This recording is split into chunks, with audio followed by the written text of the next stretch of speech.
הקשיבו ושימו סיפור שמתחיל לפני 10 שנים. ישבו קבוצת ידידים, קבעו הם איתים, אך שאף ליבם מוקוים תוירה להקים. כל אחד מנדבס ליבוי במשך השנים, עשרות אברכים מחזיקים, נותנים הם מעצמם, מסובבים על דלתי נדיבים, החלום קורם הור וגידים.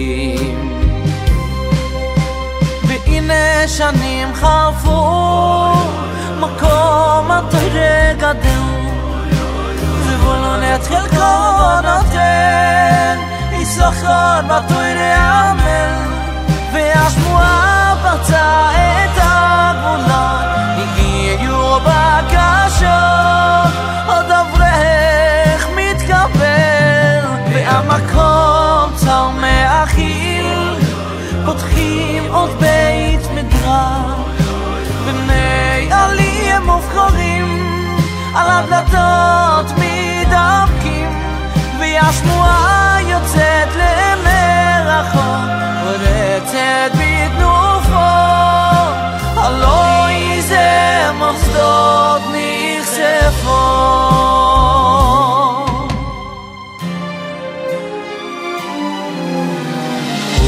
ובכל השנים מתאמצים משתדלים, שלא יחסר מהום לאברכים.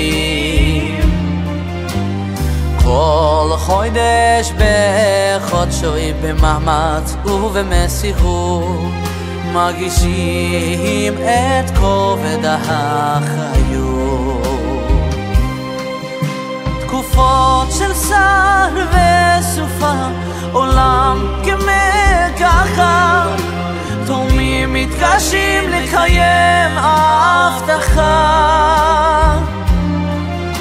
יוצאים מקריאה נרגשת, הופכים את העולם, שלכל עומד המלגה תשולם.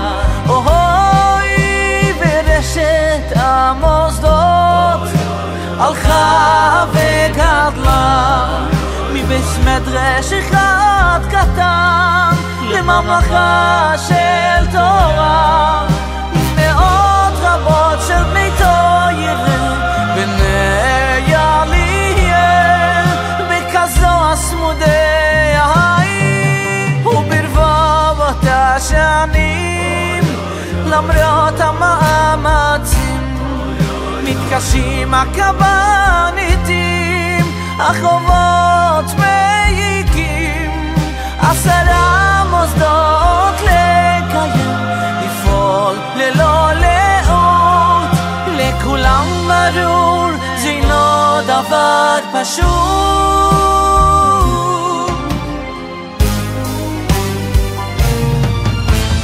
יחס החשוב כמו נחשוף נחשף בבפתי, להגדיל את טובו בוירו ולהגירו, אם אין קמח אין טובו בוירו. מאות עיניים מהחלומות מביטות ומצפות, האם מכאן תצא הבשורה? איש 10 יהיו יעזורו ולהוכיב יאמר חזר, יש כהנה עולמוי בשוחד.